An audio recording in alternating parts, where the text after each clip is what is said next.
जैसे कि हम बात कर रहे थे कि कैसे हमने इसकी फैसिलिटीज़ को यूज़ करना है या क्या आपको मिलेगा जब आप इस पे एक अपनी रजिस्ट्रेशन कंप्लीट कर लोगे। तो मैंने क्या है, मैंने एक यूज़र ऑलरेडी इस पे रजिस्टर करके बनाया हुआ है अपना। तो मैं उसको लॉगिन करके आपको इसके सारे फीचर्स डिस्क्राइब करूँगा। जैसे कि आप जैसे ही आप लॉगिन करोगे तो आपसे ये यूज़र नेम पासवर्ड मांगेगा। आप पासवर्ड वगैरह फिल करोगे तो आप इसके अंदर एंटर हो जाओगे। आपको एक एडमिन यूज़र का एक्सेस मिल जाएगा। तो इसमें आपको मल्टीपल फैसिलिटीज़ अवेलेबल होंगी। जो भी आप इसको रजिस्टर करने के टाइम पे आपने लोगो लगाया होगा यहाँ पे, या फिर जो भी आपने अपनी फ़ोटो लगाई होगी, वो सारा कुछ यहाँ पे शो हो जाएगा। कहीं भी इन साइट वालों ने अपना लोगो डिस्प्ले नहीं किया हुआ। तो फर्स्ट हम स्टार्ट करते हैं सेशन टाइमिंग से। तो जैसे ही हम इसमें एंटर होते हैं तो सबसे पहले आता है सेशन टाइमिंग। सेशन टाइमिंग क्या है कि एक आपका सेशन कौन से मंथ से स्टार्ट हो रहा है। आप अपने अकॉर्डिंग रख सकते हो जो भी मंथ से आपके स्कूल का सेशन स्टार्ट होता है। दूसरा आ जाता है कौन सा ईयर। ये आपको हर साल मैन्युअली एक बार सिलेक्ट करना पड़ेगा। पूरे साल में सिर्फ एक बार ये चीज़ आपको सिलेक्ट करनी है और या चेंज करनी पड़ेगी। आफ्टर दैट आपके स्कूल की टाइमिंग्स आ जाती हैं कि कितने बजे आपका स्कूल ओपन होता है, कितने बजे आपका स्कूल क्लोज होता है। इसको इन सेटिंग्स को आप जब चाहो तब चेंज कर सकते हो।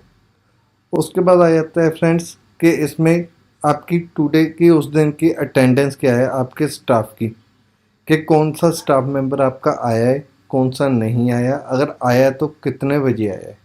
ये आपको सिर्फ करंट डे की अटेंडेंस ही शो होगी, क्योंकि ये एक प्रिंसिपल का है, एडमिन यूज़र है। प्रिंसिपल को अपने सेम डे के स्टाफ का पता लगना चाहिए कि मेरा आज कौन सा स्टाफ आया है, कौन सा नहीं आया।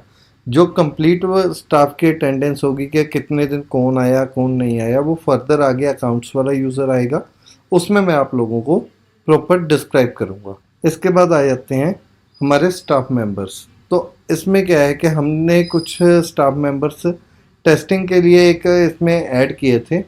इसमें आप कोई भी स्टाफ मेंबर ऐड करना चाहो, मैं आपको सारे डिस्क्राइब कर देता हूँ।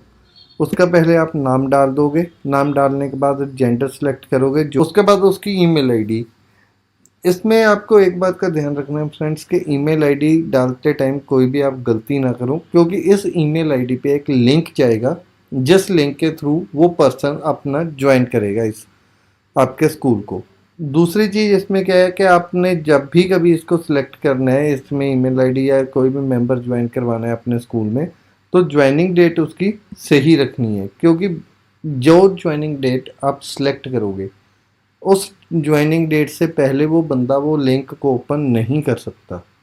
तो जिस तरीके से आपने उसको ज्वाइन करवाना है वही ज्वाइनिंग डेट आप यहाँ पे सिलेक्ट करेंगे। लास्ट सैलरी में क्या होगा फ्रेंड्स, लास्ट सैलरी जो होगी, जो पर्सन आप ज्वाइन करवा रहे हो अगर वो एक्सपीरियंस्ड है या करंटली कहीं पे पहले जॉब कर रहा था, तो उसकी जो लास्ट सैलरी थी वो आप यहाँ पे मेंटेन करोगे। करंट सैलरी जो आप उसको देने वाले हो वो यहाँ पे मेंटेन करोगे। तो कैश पे करोगे या उसके अकाउंट में डालोगे।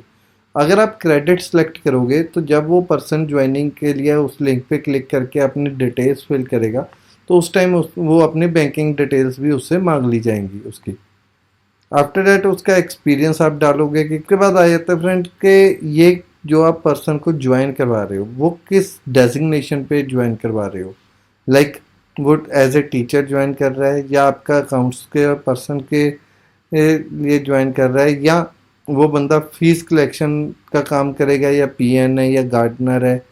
ऐसे हर तरह का रोल यहाँ पे अवेलेबल है, कि हर तरह का डेजिग्नेशन अवेलेबल है कि आपने कौन सा पर्सन क्यों ज्वाइन करवाना है। और सबके अलग अलग क्रेडेंशियल वो खुद क्रिएट करेंगे आपके एंड से। लेकिन इसमें क्या होगा कि जैसे कि आपने एक यूज़र क्रिएट कर लिया, तो यूज़र क्रिएट करने के बाद क्या होगा कि वो यूज़र यहाँ पे शो होने लग जाएगा आपका, कि ये यूज़र, जैसे कि मैंने यहाँ पे कुछ यूज़र्स क्रिएट करके रखे हुए हैं, तो वो सारे के सारे यूज़र यहाँ पे शो होने लग जाते हैं। अब मैं क्या करता हूँ, इसके बारे में आपको पूरी डिटेल आपके हर यूज़र के बारे में, जैसे मान लीजिए कि ये अकाउंट्स का यूज़र है, यहाँ पे दिखा रहा है अकाउंट्स, उसका क्या नाम है। क्लास इंचार्ज वाला यहाँ पे नहीं आता क्योंकि अकाउंट्स का यूज़र है। ज्वाइनिंग डेट उसने कब ज्वाइन किया था इसको, प्लस उसकी ईमेल एड्रेस क्या है जिससे आपने उसको ज्वाइन करवाया था, उसका कॉन्टैक्ट नंबर क्या है, उसका जेंडर क्या है, या उसकी लास्ट सैलरी कितनी थी यहाँ पे ज्वाइन करने से पहले, करंट सैलरी उसकी क्या है, कैसे आप उसको पे कर रहे हो और उसका करंट स्टेटस क्या है, वो बंदा ज्वाइन कर चुका है या उसने अभी ज्वाइन करना है। कि इसकी अकाउंट में सैलरी मैंने सेलेक्ट की थी क्रेडिट के लिए, तो जैसे क्रेडिट सेलेक्ट किया था तो उसकी जो बैंकिंग डिटेल्स थी वो सारी की सारी मांग ली थी कि जब उसने ज्वाइन किया था। उसके बाद आ जाते हैं हमारे पास क्या क्या फैसिलिटीज़ अवेलेबल रहती हैं। तो फर्स्ट आती है कि अगर हम उस यूज़र की इंफॉर्मेशन को देखना चाहते हैं कि उसकी बेसिक इंफॉर्मेशंस क्या है, जैसे कि उसका नाम, उसका मोबाइल नंबर या उसकी कोई भी डिटेल्स वगैरह, वो सारी यहाँ पे आप चेक कर सकते हो। लेकिन उसका पासवर्ड के रिगार्डिंग, उसकी सिक्योरिटी के रिगार्डिंग आप कुछ नहीं देख सकोगे। एडिट की फैसिलिटी आपकी तब तक वर्क करेगी जब तक वो पर्सन ज्वाइन नहीं करेगा। लाइक जैसे ये पेंडिंग है तो यहाँ पे एडिट आपका वर्क करेगा। एडिट में जाके आप लोग उसकी ज्वाइनिंग डेट चेंज कर सकते हो, उसका फुल नेम चेंज कर सकते हो, उसकी ईमेल आईडी या उसका पेमेंट मेथड जो भी होगा वो आप चेंज कर सकते हो। तो उसके बाद आ जाती हैं परमिशंस। अब परमिशंस में क्या है कि आपने उसको कौन सी चीज़ की परमिशन देनी है। जैसे ये अकाउंट्स का यूज़र है तो उसके पास ये सारी परमिशंस होंगी बाय डिफ़ॉल्ट। लेकिन आप किसी भी चीज़ की परमिशन को बंद करना चाहोगे तो आप उस चीज़ की परमिशन को उसको बंद कर सकते हो। तो अभी मैं किसी भी परमिशन को बंद नहीं कर रहा उसकी। उसके बाद आ जाता है ये एक्टिव है यूज़र या वो रिज़ाइन कर चुका है या जैसे भी है, वो सारे का सारा यहाँ पे आप मेंटेन कर सकते हो। डिलीट की ऑप्शन सिर्फ उतनी देर तक विजिबल रहती है फ्रेंड्स जितनी देर तक वो यूज़र ज्वाइन नहीं करता। उसके बाद यूज़र सिर्फ और सिर्फ आप उसको रिज़ाइन करवा पाओगे या उसको फायर्ड कर पाओगे। जैसे इस एक यूज़र को मैंने फायर्ड किया हुआ है। तो इस प्रकार से आप इन सारे यूज़र्स को देख सकते हो, मेंटेन कर सकते हो अपने स्कूल के स्टाफ को। ये सिर्फ एडमिन यूज़र है, प्रिंसिपल जिसको जो वो हैंडल करेगा। ये यूज़र नेम और पासवर्ड और किसी के पास नहीं होगा। उसके बाद आपके स्कूल के मीडियम्स आ जाते हैं कि आपके स्कूल में कौन कौन से मीडियम है। ये भी प्री मेंशनड है यहाँ पे, आपने जस्ट सेलेक्ट करने हैं। आफ्टर डैट क्लासेस आ जाती हैं फ्रेंड्स कि कौन आपके स्कूल में कौन कौन सी क्लासेस हैं। आप अपने अकॉर्डिंग इसमें जाके जस्ट आपने क्लासेस को सिलेक्ट करना है। हाँ, अगर आप एक कोई भी सेक्शन ऐड करना चाहते हो, जैसे आप अपने अकॉर्डिंग, आपके स्कूल के अकॉर्डिंग जो भी सेक्शंस होते हैं उनको आप ऐड कर सकते हो अपने अकॉर्डिंग। तो ये ज़रूरी नहीं है कि ABC चाहिए, आप जो भी सेक्शन मेंटेन करना चाहोगे जिस भी क्लास के साथ वो आप कर सकते हो, जैसे कि मैंने करके रखे हुए हैं। इसके बाद आ जाते हैं सब्जेक्ट्स। सब्जेक्ट्स आ जाएंगे फ्रेंड्स। इसमें असाइन सब्जेक्ट्स में क्या होता है आपके पास कि कौन सी क्लास को कौन से सब्जेक्ट्स लगेंगे। लाइक जो तो परमानेंट सेलेक्ट सब्जेक्ट्स रहेंगे वो तो आप ऑल सब्जेक्ट्स में मेंटेन करोगे। साथ में आपको कुछ नहीं करना है इसमें, आपको सब्जेक्ट्स पूरे लिखने तक नहीं पड़ेंगे। आप ये प्री डिफाइंड है, आप जस्ट सर्च करोगे तो ये आपको शो होने लग जाएंगे कि कौन कौन से सब्जेक्ट्स हैं। यहाँ पे आप जस्ट आपने सेलेक्ट ही करने हैं और आपने कुछ भी नहीं करना। जैसे ही आप सेलेक्ट करके सेव करोगे ये सब्जेक्ट्स आपके उस क्लास के अकॉर्डिंग सेव हो जाएंगे। सपोज किसी क्लास में आपके ऑप्शनल सब्जेक्ट्स हैं कि बच्चा लेना चाहता है ले, नहीं लेना चाहता तो ना ले, तो उस केस में ऑप्शनल सब्जेक्ट्स भी आप असाइन कर सकते हो उस क्लास को। सेम एज असाइन सब्जेक्ट्स की जगह पे आपने असाइन ऑप्शनल सब्जेक्ट्स करना है। जैसे ही आप असाइन ऑप्शनल सब्जेक्ट्स करोगे सेम प्रोसीजर रहेगा इनको भी सिलेक्ट करने का। उसके बाद आ जाती है क्लास फीस। ये जो क्लास फीस वाला सेक्शन है इस केस में क्या है कि प्रिंसिपल क्लास फीस को मेंटेन नहीं करेगा। जो क्लास फीसेस होंगी वो जो जैसे मैंने आपको पहले बताया था कि मल्टीपल यूज़र्स हैं इसमें, अकाउंट्स का अलग पर्सन है, फीस कलेक्शन का अलग पर्सन है, तो कौन सी क्लास की कितनी फ़ीस होगी वो अकाउंट्स वाले मेंटेन करेंगे। लेकिन अप्रूवल जो होगा वो एडमिन या प्रिंसिपल ही देगा, जिसके पास भी इसके ये एडमिन यूज़र का या प्रिंसिपल यूज़र का पासवर्ड रहेगा। ऑल स्टूडेंट्स में क्या होगा फ्रेंड्स के इसमें अगर प्रिंसिपल किसी भी बच्चे की किसी भी तरह की डिटेल देखना चाहता है तो वो क्या है, वो इस जगह पे आके उस बच्चे की डिटेल को सर्च कर सकता है, देख सकता है यहाँ पे उसको अपने स्कूल के सारे स्टूडेंट्स मिलेंगे। लाइक अगर वो सर्च करना चाहता है तो जैसे मैं एक नाम सर्च कर रहा हूँ तो वो सेम नेम के जितने भी बच्चे हैं जिस जिस क्लास में हैं वो सारे उसको मिल जाएंगे। अगर उसकी एक यूनिक आईडी को किसी को वो सर्च करता है प्रिंसिपल, तो लाइक जैसे मैंने कि एक सेव कर ली है एक आईडी, तो मैं यहाँ पे पेस्ट करूँगा तो उस पर्टिकुलर बच्चे की आईडी सर्च हो जाएगी। उसके बाद वो उसकी डिटेल्स देख सकता है कि उसका उसकी एडमिशन कब हुई थी, उसकी फ़ोटो है या नहीं है, नाम क्या है, यूज़र आईडी क्या है, या उसकी कौन कौन से मंथ की फ़ीस पे हो चुकी है, ये सब कुछ वो चेक कर सकता है। इसके बाद आ जाता है फ्रेंड्स होमवर्क। होमवर्क में क्या होता है फ्रेंड्स के जैसे एक कौन से टीचर ने सपोज कितनी डेट को, अगर हम मान के चले कितनी डेट को कौन सी क्लास के कौन से सेक्शन के कौन से सब्जेक्ट का क्या होमवर्क दिया टीचर ने, तो जो प्रिंसिपल होगा वो सारा वॉच कर सकता है। अगर वो घर पे भी हैं, अगर वो स्कूल किसी दिन नहीं भी जा पा रहे तो भी उनके पास अपने स्कूल की हर छोटी से छोटी डिटेल अवेलेबल रहेगी कि उनका स्टाफ क्या कर रहा है क्या नहीं कर रहा। सेम एज वो इसको एक्शन बटन में जाके इसको व्यू कर सकते हैं। टोटल डिस्क्रिप्शन यहाँ पे मिल जाएगी जो भी टीचर ने होमवर्क दिया होगा बच्चों को उस क्लास के। इसके बाद आ जाते हैं class test.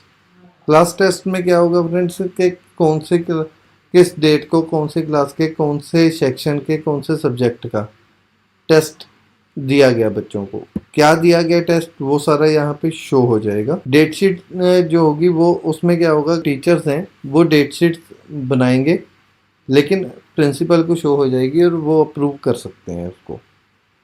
Same as syllabus रहेगा फ्रेंड्स। सिलेबस के केस में क्या होगा कि जैसे ही मतलब कि आप टीचर्स के पास एक्सेस होगा, जो टीचर यूज़र होंगे आपके वो उधर से सिलेबस मेंटेन कर देंगे अपनी अपनी क्लास के अपने अपने सब्जेक्ट का, और यहाँ पे शो होने लग जाएगा। और ये सारी चीज़ें स्टूडेंट्स के यूज़र्स में भी उनकी क्लास वाइज शो होने लग जाएंगी।